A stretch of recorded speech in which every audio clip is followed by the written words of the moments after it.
ओम श्री साई राम। साई प्रेम वाणी के हमारे आज के प्रसारण में आप सबका हार्दिक स्वागत है। आज हम आप सबके लिए लेकर आए हैं सुमधुर कार्यक्रमों की मनमोहक कड़ी। आज के प्रसारण में आप दिव्य संदेश कार्यक्रम के अंतर्गत भगवान बाबा द्वारा लिखित महाग्रंथ श्री राम कथा रसवाहिनी का एक भाग एवं आदर्श जीवन आनंद उपवन के अंतर्गत एक रोचक कथानक सुनेंगे। तो चलिए कार्यक्रम का शुभारंभ करते हैं।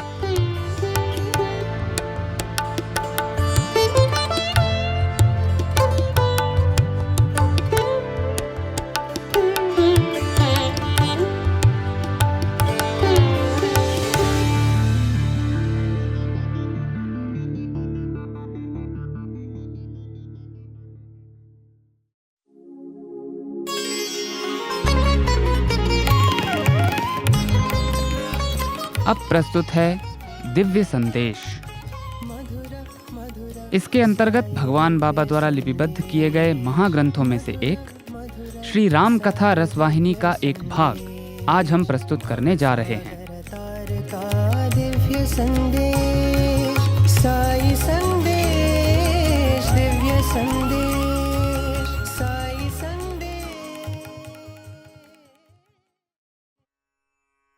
राम ने लक्ष्मण व सुग्रीव, जामवंत तथा अंगद को अपने पास बुलाकर कहा कि वह नल, नील तथा अन्य लोगों के साथ लंका जाकर विभीषण को लंका की राज गद्दी पर प्रतिष्ठित करें।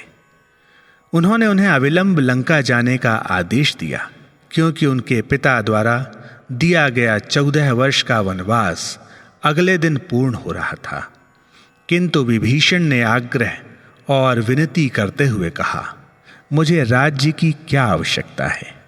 इसके स्थान पर कृपया आप मुझे अपने चरणों में रखें।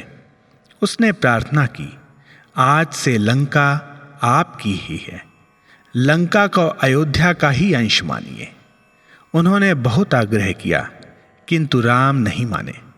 उन्होंने विभीषण को बहुत देर तक अनेक राजनैतिक नियमों के विषय में बताया और घोषित किया कि उनका आदेश अटल था।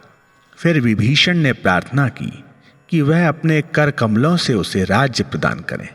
राम ने उत्तर दिया, नहीं, यह अनुचित होगा कि 13 वर्ष 11 मास 29 दिन तक पिता के आदेश का पालन करने के बाद अब अंतिम दिन मैं इसका उल्लंघन करूं। मैं उनकी इच्छानुसार वनवास में हूं और वनवासी को किसी नगर या मनुष्य निवास में प्रवेश नहीं करना चाहिए। तुम्हें भी यह नियम मालूम है। इस प्रकार कहते हुए उन्होंने विभीषण को आशीर्वाद दिया और लक्ष्मण को लंका जाने तथा वहां लंका के नए राजा का तिलक करने का आदेश दिया। लक्ष्मण, सुग्रीव, अंगद, नल, नील तथा अन्य सभी राम के आदेश को शिरोधार्य कर नगर के लिए चल दिए और महल में पहुंच गए। उन्होंने विभीषण को मुकुट पहनाया और उसके मस्तक पर तिलक लगाया। विभीषण ने नतमस्तक हो वानरों द्वारा प्रदत्त सहायता के प्रति आभार प्रकट किया तथा उनके द्वारा प्रस्तुत उदाहरण एवं सहयोग का पालन कर अपना जीवन सार्थक बनाने का प्रण किया। मैं राम के दूत के रूप में इस राज्य का शासन करूंगा। मैं इसे अपना राज्य नहीं मानूंगा। मैंने तो पहले ही राम के प्रति सर्वस्व समर्पण कर दिया है। फिर उसने रावण, उसके पुत्रों तथा सैनिकों द्वारा वानर सेना के प्रति की गई क्रूरताओं तथा पीड़ाओं पर महान खेद प्रकट किया। किंतु उसने यह सोचकर संतोष कर लिया कि यह सब राम की दिव्य इच्छा का ही खेल था। तुरंत ही उन सभी ने राम के पास जाकर श्रद्धापूर्वक उनका चरण स्पर्श किया। तब राम ने हनुमान को पास बुलाकर कहा, हे हनुमान, एक बार पुनः मेरे कार्य हेतु लंका जाओ और सीता को इन सभी घटनाओं का संपूर्ण वृत्तांत सुनाकर उनके कुशल क्षेम का सही समाचार लाओ। तदनुसार हनुमान लंका नगरी में प्रविष्ट हो सीता के पास पहुंचकर उनके पवित्र चरणों पर गिर पड़े। सीता ने उनसे पूछा, क्या राम और लक्ष्मण अपनी वानर सेना सहित सकुशल हैं? क्या दया सिंधु राम सकुशल एवं प्रसन्न हैं?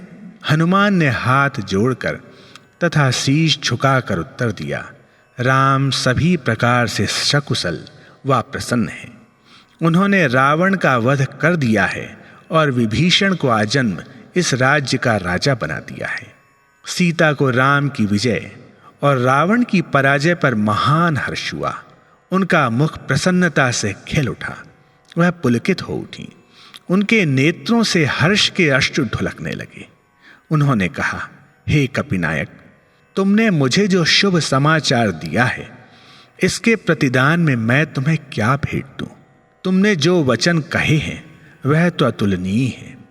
हनुमान ने उत्तर दिया, माता, आपके द्वारा प्रकट उल्लास एवं हर्ष ने मुझे 3 लोकों का सुख प्रदान किया। इससे अधिक मैं और क्या आकांक्षा कर सकता हूं? शत्रुओं पर राम की विजय तथा उन्हें भाई के साथ प्रसन्न देखने से महानतर और क्या सौभाग्य हो सकता है। इन शब्दों सहित उन्होंने पुनः सीता को दंडवत प्रणाम किया। सीता ने कहा, हे सर्वश्रेष्ठ कपि, मैं 10 महीने से अपने स्वामी के वियोग में तड़फ रही थी और इसी कारण मैं बाह्य जगत को न देख सकी और न ही इसके विषय में मुझे कुछ ज्ञान था। मुझे यह भी नहीं मालूम कि आज कौन सा दिन या वार है, शुक्ल पक्ष है या कृष्ण पक्ष, या पक्ष का कौन सा दिन है। तुमने मुझे सर्वाधिक प्रिय एवं शुभ समाचार दिया है, अतः मैं इसे मंगल दिवस कहूंगी, क्योंकि इसने आज मंगल अथवा आनंद प्रदान किया है। वह दिन वास्तव में मंगलवार ही था। यह दिन पुण्य दिवस के रूप में माना जाए और यह समाचार लाने वाले के रूप में तुम्हारी इस दिन सप्ताह के अन्य दिनों की अपेक्षा अधिक उपासना की जाए। इस पर हनुमान उन्हें साष्टांग प्रणाम कर हाथ जोड़कर खड़े हो गए। सीता ने हनुमान से विनती की, सौंदर्य व दया की प्रतिमूर्ति मेरे स्वामी राम को देखने की मेरी इच्छा पूर्ण करें। क्या तुम्हें मालूम नहीं कि यह संपूर्ण युद्ध और विनाश मुझे मेरे स्वामी को लौटाने के लिए ही किया गया है? मुझे तुरंत ही राम के चरणों में ले चलो। हनुमान सीता के वचनों में निहित पीड़ा को सहन नहीं कर सके। वह आकाश में उड़कर पल भर में राम के पास पहुंच गए। उन्होंने राम को संपूर्ण वृत्तांत सुनाया। राम ने अंगद, विभीषण तथा अन्य वानरों को आदेश दिया कि वह सीता के पास जाकर उन्हें आदरपूर्वक उनके समक्ष ले आए। वे लोग अशोक वन पहुंचे, जहां सीता बहुत समय से रखी गई थी। विभीषण ने कहा कि अशोक वन से निकलने से पूर्व सीता स्नान कर रेशमी वस्त्र पहने और सुंदर आभूषणों से अलंकृत हों, किंतु सीता ने उनका परामर्श अस्वीकार कर दिया और कहा, राम ही मेरे अमूल्य आभूषण हैं। मेरे लिए वही एक आभूषण पर्याप्त है। उनका दर्शन ही वह स्नान है जिससे मुझे संतोष मिल जाएगा। मैं उनके चरणों में साष्टांग प्रणाम करूंगी, वही मेरे रेशमी वस्त्र हैं। मैं वह कोई भी वस्तु नहीं पहनना चाहती जो किसी समय रावण की संपत्ति थी। विभीषण का हृदय सीता की राम के दर्शन की गहन लालसा को देखकर विदीर्ण हो गया। उन्होंने दासियों से कहा कि वह सीता की इच्छानुसार ही कार्य करें। दासियों ने भी बताया कि सीता की अपने स्वामी से मिलने की तीव्र इच्छा थी। तुरंत ही एक पालकी लाई गई और सीता को उसमें बिठाया गया। वानरों ने पालकी को अपने कंधों पर उठा लिया। जब सीता जा रही थी तो जीवित रह गई राक्षसियां, वानर सैनिक तथा अन्य लोग मार्ग के दोनों ओर खड़े हो उल्लास से झूम रहे थे। वह अपने पंजों पर खड़े होकर तथा उछल उछल कर सीता की स्पष्ट झलक पाने का प्रयत्न कर रहे थे, किंतु सीता ने दाएं या बाएं नहीं देखा। वह तो सिर झुकाए केवल राम के ही विचार में मग्न थी। जब थोड़ी ही दूरी रह गई तो सीता पालकी से उतरकर पैदल चलने लगी, क्योंकि उनका विचार था कि उन्हें अपने स्वामी के पास जाकर पैदल ही चलना चाहिए। वह धीरे धीरे राम की ओर बढ़ रही थी। ज्यों ही वह राम के समीप पहुंची, मार्ग में खड़े वानरों ने उनके चरणों में नतमस्तक हो हर्ष ध्वनि की, जय जय सीताराम। जब सीता निकट आ गईं, तो राम ने घोषित किया कि अभी उन्हें वहां न लाया जाए, क्योंकि सीता की अभी अग्नि परीक्षा शेष थी। यह सुनकर वानर अवाक हो गए और उन्हें अत्यंत दुख हुआ। उन्हें अग्नि परीक्षा के संस्कार हेतु अग्नि प्रज्वलित करने के लिए सूखी लकड़ियां और ईंधन लेने जाना पड़ा। जिन वानरों ने रावण के युद्ध करने से पूर्व व युद्ध के दौरान विशाल पर्वत चोटियां तथा शिलाएं अपने कंधों पर उठाई थीं, अब उन्हीं वानरों को नन्ही नन्ही सूखी लकड़ियों का बोझ बहुत अधिक लग रहा था, क्योंकि उनके हृदय सीता की इस नई परीक्षा के विचार से बोझिल हो गए थे। वास्तव में राम जानते थे कि सीता निष्कलंक थी और वह सद्गुणों की मूर्ति थी। विभीषण, अंगद, सुग्रीव आदि को भी मालूम था कि अग्नि परीक्षा तो केवल संसार को संतुष्ट करने के लिए ही थी। सत्य तो यह था, जब वह दंडक वन में थे तभी सीता रूपी शक्ति को अग्नि में प्रतिष्ठित कर दिया गया था। यद्यपि सीता की देह लंका में थी, किंतु उनकी शक्ति और तत्व अग्नि में सुरक्षित थे। अब उन्हें अग्नि परीक्षा देनी थी ताकि वह शक्ति की स्वरूप वास्तविक सीता के रूप में प्रकट हो सके। सीता ने संस्कार का सहर्ष स्वागत किया, क्योंकि संसार को स्पष्ट हो जाएगा कि उनका हृदय पवित्र और निष्कलंकित था। वह प्रचंड अग्निशिखाओं को देखने के लिए प्रसन्न थी। लक्ष्मण दुख से डूबे हुए थे, क्योंकि उन्हें ही इस संस्कार का निरीक्षण करना था। सीता ने उन्हें मृदु परामर्श देते हुए कहा, लक्ष्मण, मेरे विवाह के समय ब्राह्मणों ने अग्नि प्रज्वलित कर उस पर्व को पवित्र किया था। आज अग्नि मुझे नया जन्म देगी। इसके बाद स्वामी से मेरा पुनर्विवाह होगा। अग्नि में भरपूर लकड़ियां डालो, ऐसा करना उचित है।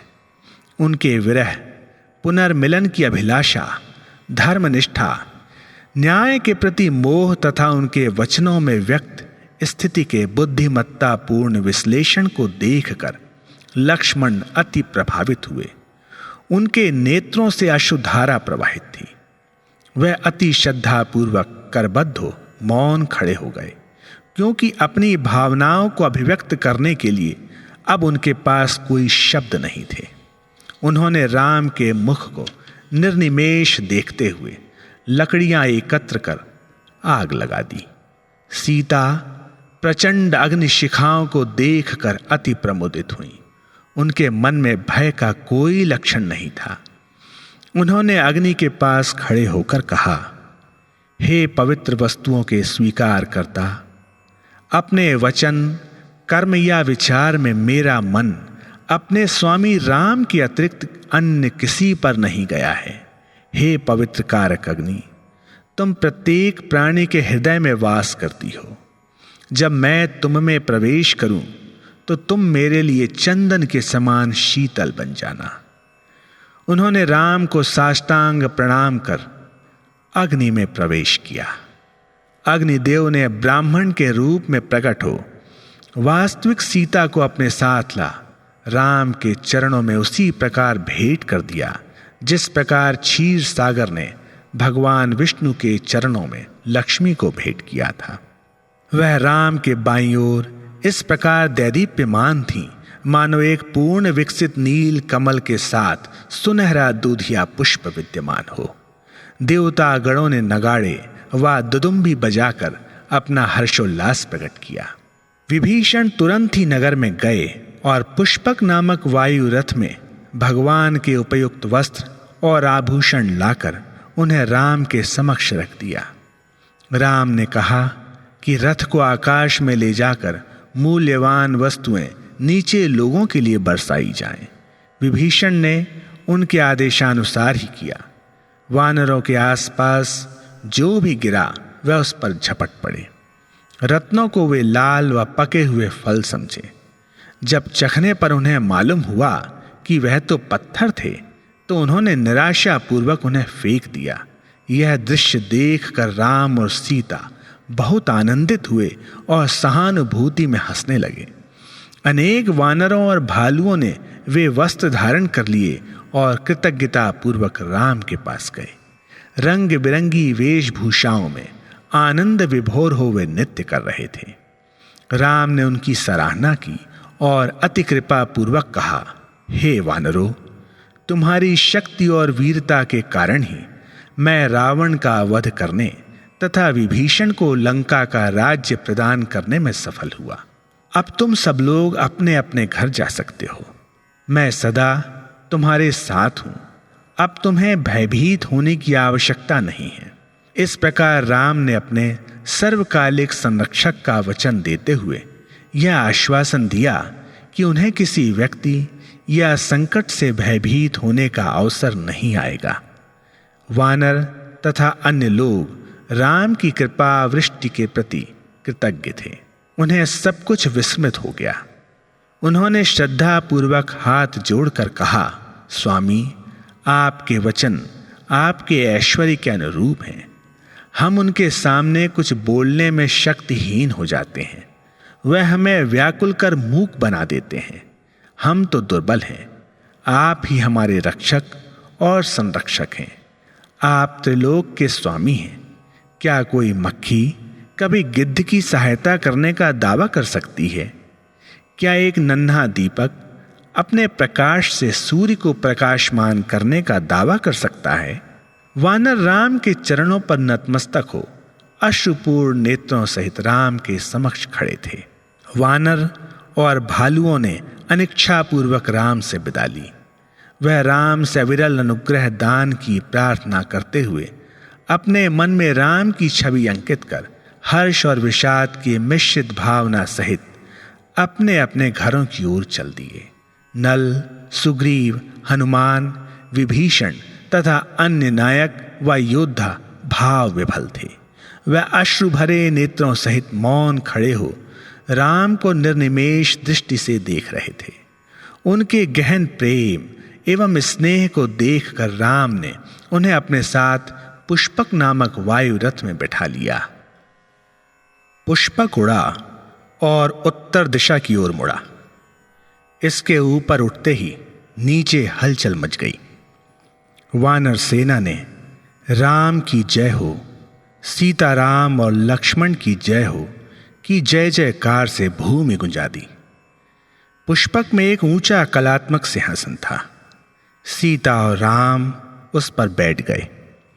वे सुमेरु पर्वत पर स्थित बिजली की चमक से चकाचौंध बादलों के समान प्रतीत हो रहे थे। राम ने नीचे युद्ध स्थल की ओर सीता का ध्यान आकृष्ट करते हुए कहा, यह वह स्थान है जहां लक्ष्मण ने मेघनाद को पराजित कर उसका वध किया था।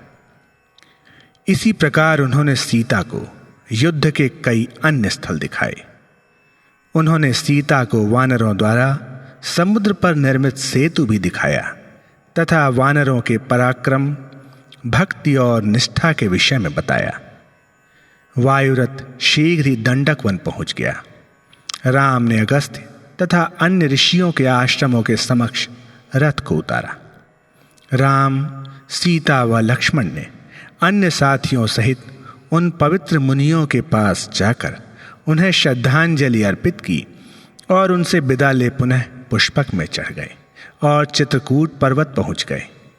वहां भी उन्होंने ऋषि मुनियों को साष्टांग प्रणाम किया। फिर रथ में आरूढ़ हो नभ में उड़ते हुए उन्होंने रथ से ही सीता को किष्किंधा नगरी दिखाई। जब पुष्पक अपने पूर्ण वेग से उड़ रहा था तो राम ने सीता को पवित्र यमुना और गंगा नदियां दिखाईं। सीता ने मन ही मन उन पुनीत सरिताओं को श्रद्धा पूर्वक नमन किया। तुरंत बाद उन्हें पवित्र प्रयाग दिखाई दिया जहां गंगा यमुना में मिलती है। उन्हें वहां से वैभवपूर्ण अयोध्या नगरी की भी झलक दिखाई पड़ी। निषाद राज गुह, राम सीता और लक्ष्मण के पुनः आगमन की प्रतीक्षा में था। उसने दूर से ही आकाश में पुष्पक विमान को आते देख लिया। वह तुरंत श्रद्धा पूर्वक पृथ्वी पर साष्टांग प्रणाम हेतु लेट गया। उसी क्षण पुष्पक वहां आकर उतरा। गुह दौड़कर राम के चरणों पर गिर पड़ा। उसके नेत्रों से अश्रुधारा बह रही थी। उसकी प्रसन्नता का पारावार नहीं था। उसने खड़े होकर हर्षातिरेक से राम को गले लगा लिया। सीता, राम और लक्ष्मण ने गुह को आशीर्वाद दिया। उन्होंने उस शुभ नदी में स्नान कर नदी पार करने के लिए गुह को नाव लाने का आदेश दिया। पुष्पक वापस कुबेर के पास भेज दिया गया, क्योंकि उसी से रावण ने यह विमान हथियाया था। अब वनवास का एक दिन और शेष था। अतः राम ने हनुमान को आदेश दिया कि वह ब्राह्मण का रूप धारण कर अयोध्या जाएं। उन्हें भरत तथा अन्य नगरवासियों को राम के आगमन की सूचना देनी थी तथा अयोध्या से भरत का समाचार लाकर राम को देना था। हनुमान तुरंत ही चल दिए। सीता, लक्ष्मण तथा अन्य यात्रियों सहित राम भरद्वाज ऋषि के आश्रम में गए तथा उनका आतिथ्य स्वीकार किया। हनुमान ने देखा कि अयोध्यावासी अति दुर्बल एवं क्षीण, निराश व उदास थे। उन्होंने राम की अनुपस्थिति में खाना पीना छोड़ दिया था। संपूर्ण नगर में उनका विलाप और क्रंदन सुनाई पड़ रहा था। सभी लोग इतने हीन क्षीण हो चुके थे कि न तो कोई दूसरे को सांत्वना देने या संभालने के लिए कुछ कर सकने में समर्थ था और न ही वह एक दूसरे को धैर्य देने के इच्छुक थे। किंतु हनुमान द्वारा लाए समाचार से आशा की किरणें फूट गई थीं। भरत को इस शुभ अवसर का पूर्व संकेत मिल गया था। उनका दायां नेत्र व दाई भाह फड़क रही थी। उन्हें राम के अयोध्या पुनरागमन के शुभ अवसर का पूर्वाभास हो गया था। उन्हें अब वनवास के शेष एक दिन राम की प्रतीक्षा करना असह्य प्रतीत हो रहा था। वह चिंतित थे कि राम ने किसी के द्वारा उन्हें सूचना नहीं भेजी थी कि वह कहाँ पहुंच चुके हैं। वह मन ही मन सोच रहे थे कि लक्ष्मण अति सौभाग्यवान हैं, जो संपूर्ण समय राम के साथ रहे और उनके चरण कमलों की सेवा करते रहे। राम मुझे इस नगर में इसलिए छोड़ गए क्योंकि उन्हें ज्ञात था कि मैं पाखंडी हूँ। मेरे स्वामी पूर्ण माधुर्य व सरसता हैं। वह पतितों के उद्धारक हैं। वह दया की प्रतिमूर्ति हैं। वह कल अवश्य ही पहुंच जाएंगे। ऐसा कहते हुए उन्होंने स्वयं को सांत्वना दी। उसी क्षण ब्राह्मण वेश में हनुमान उनके समीप पहुंच गए। भरत की दशा देखकर हनुमान रोमांचित हो उठे। भरत का शरीर अति शिथिल हो गया था। वह चिंताग्रस्त थे। उनके केश जटाओं का मुकुट बन गए थे। उनके नेत्र अश्रुओं की अजस्र धारा बन गए थे। वह निरंतर राम नाम रट रहे थे। ऐसे निष्ठावान भक्त के दर्शन कर हनुमान अत्यंत पुलकित हुए। चरम आनंद से वह रोमांचित हो उठे। उनके विचार विभिन्न दिशाओं में दौड़ने लगे, किंतु उन्हें अपना मुख्य कार्य याद आ गया और उन्होंने दिव्य मंगल समाचार भरत के तरसते कानों में उड़ेल दिया।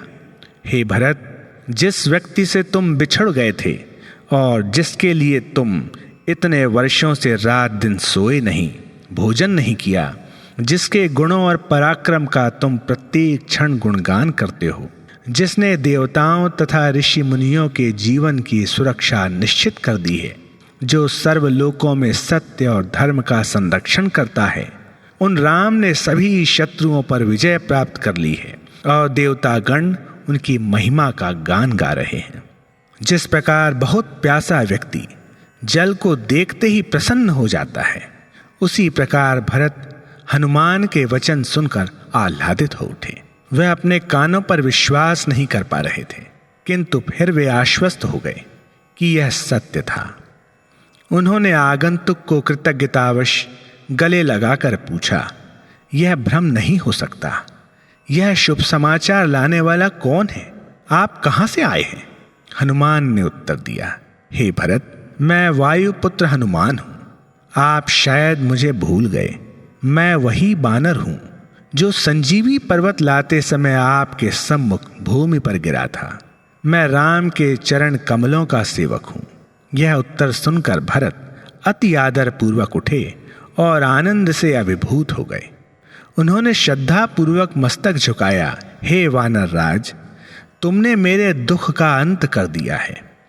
तुम्हारे दर्शन मात्र ने ही मेरे चित्त को शांति प्रदान कर दी है। आह, मैं कितना भाग्यवान हूँ। आज मैंने राम के दूत के दर्शन किए हैं। यही भाव वह बार बार दोहराते रहे। फिर उन्होंने आसन्न उत्सुकता अवश पूछा, क्या मेरे राम स्वस्थ व सानंद हैं? मेरी माता कैसी हैं? हनुमान, मैं तुम्हारे प्रति अपना आभार कैसे प्रकट करूं? मैं इसके बदले में तुम्हारे लिए क्या कर सकता हूं? इसके प्रतिदान में देने के लिए इसके तुल्य अन्य कोई मूल्यवान वस्तु मेरे पास नहीं है। अतः मैं सदा आपका ऋणी रहूंगा। मुझे नहीं मालूम कि मैं आपका ऋण कैसे और किस वस्तु से चुकाऊं। राम अब कहाँ हैं? वह कहाँ रुके हैं? मुझे उनकी विजय का पूर्ण वृत्तांत सुनाओ। भरत की श्रद्धा भक्ति को देखकर हनुमान चकित हो गए और उनके चरणों में नतमस्तक हो गए। उन्होंने कहा, भरत, राम तो अयोध्या नगरी के समीप ही हैं। आप शीघ्र ही उनके दर्शन कर सकोगे। उनकी उपलब्धियां वास्तव में अवर्णनीय हैं। यह आपको ज्ञात है। वह भी निरंतर आपको याद करते रहे हैं। जगत के स्वामी राम ने अपने मुख से स्वयं कहा है कि संपूर्ण विश्व में आपके समान शुद्ध हृदय, तीक्ष्ण बुद्धि तथा सर्वगुण संपन्न भाई नहीं हो सकता। वे शब्द मिथ्या नहीं हो सकते। यह वचन सुनकर भरत अत्यधिक प्रसन्न हुए। क्या राम ने मेरे विषय में ये शब्द कहे? आहा, मैं कितना भाग्यवान हूं। इस प्रकार आनंद से रुदन करते हुए उन्होंने हनुमान को स्नेहवश गले लगा लिया। हनुमान ने कहा कि वह अधिक विलंब नहीं कर सकते थे। अतः उन्होंने भरत से विदा ली और राम के पास पहुंच गए। उन्होंने जो कुछ देखा व सुना वह सब राम को बता दिया। अब भरत ने तैयारी शुरू कर दी। वह राम के स्वागत का प्रबंध करने में व्यस्त हो गए। नंदी ग्राम से अयोध्या आकर उन्होंने गुरु वशिष्ठ को प्रणाम कर उन्हें राम के आगमन का समाचार दिया। रानियों के महलों में जाकर तीनों माताओं को राम, सीता व लक्ष्मण के आगमन की सूचना दी। तीनों माताएं अति प्रफुल्लित हो खड़ी हो गईं। भरत ने संपूर्ण नगर में यह शुभ समाचार देने का आदेश दिया। तीव्र गति से यह समाचार सारे नगर में फैल गया। बच्चे, वृद्ध, नर नारी ऊंचे स्वर में यह सूचना देते हुए इधर से उधर भाग रहे थे।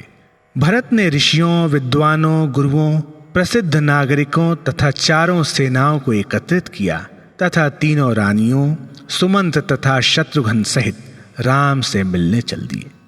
अयोध्या के निकट पहुंचते समय राम वानरों तथा अन्य सभी से अयोध्या नगरी के सौंदर्य व मनोरमता का वर्णन कर रहे थे। हे सुग्रीव, अंगद और विभीषण, अयोध्या एक पवित्र नगरी है। यह अति सुंदर है।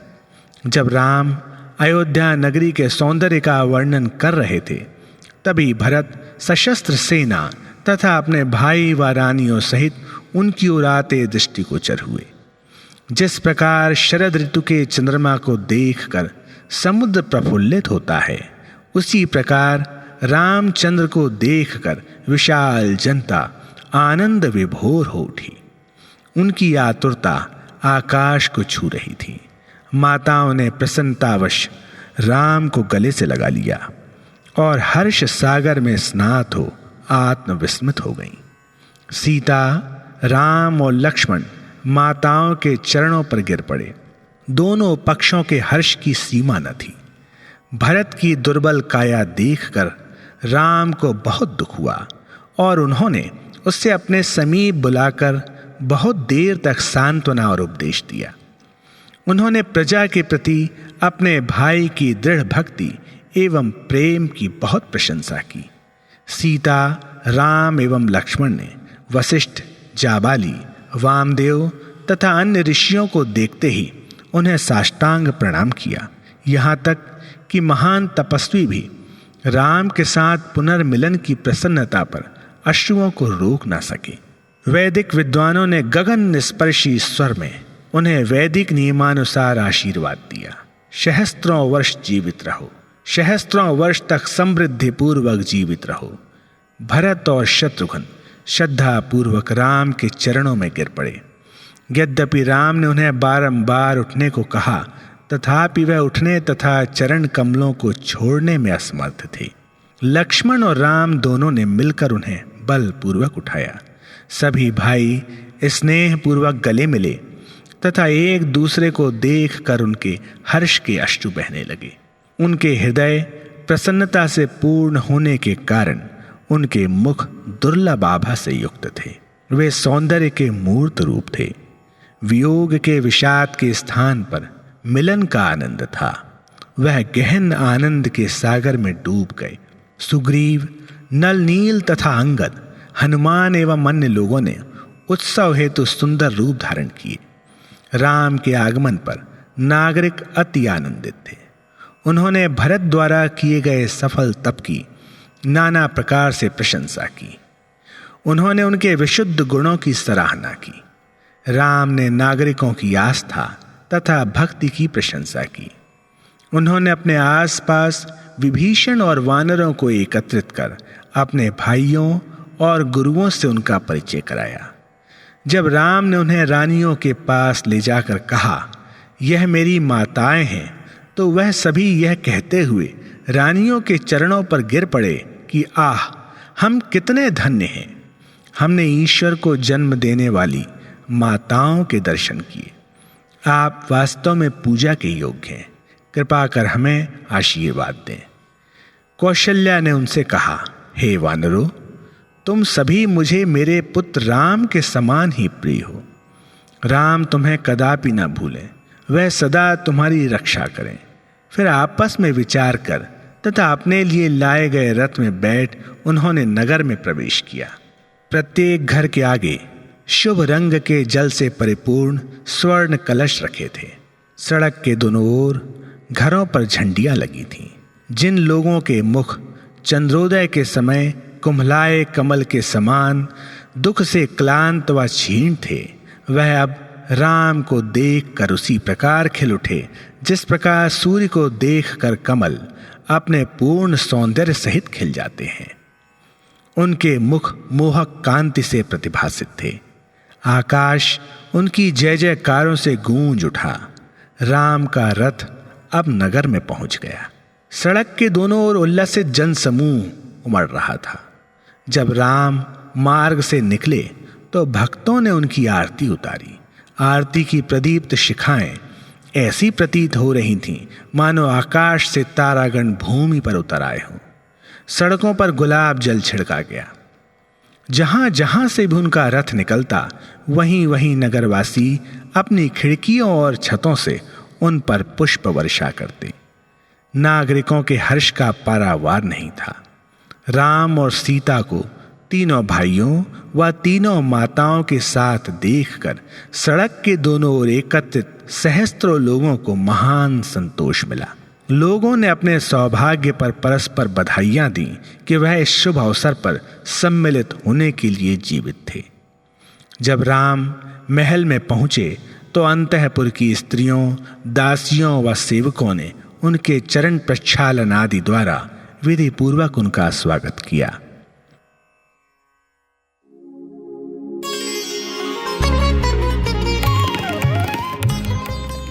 अभी आप सुन रहे थे दिव्य संदेश। आज आपने भगवान बाबा द्वारा लिपिबद्ध किए गए महाग्रंथों में से एक श्री राम कथा रसवाहिनी का एक भाग सुना। भवसागर तार का दिव्य संदेश, साई संदेश, दिव्य संदेश, साई संदेश।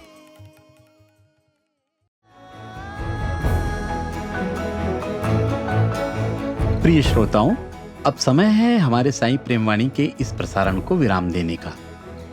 हमें आशा है हमारा आज का कार्यक्रम आपको पसंद आया होगा।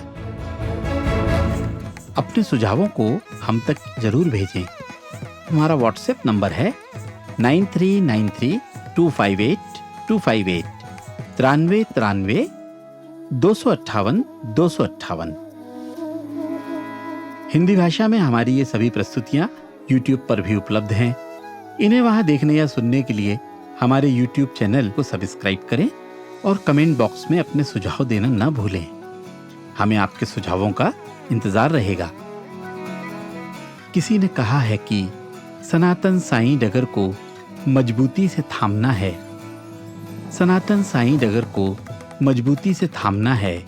मित्रों, अब इस दौर में बस ये हमारी साधना है। स्वामी से ये प्रार्थना है कि वे अपनी डगर से हमें बांधे रहें और हम सब साईं पथ पर चलते रहें। अगले प्रसारण में आपसे फिर मुलाकात होगी। तब तक के लिए आज्ञा दीजिए। धन्यवाद। सप्रेम साईं राम।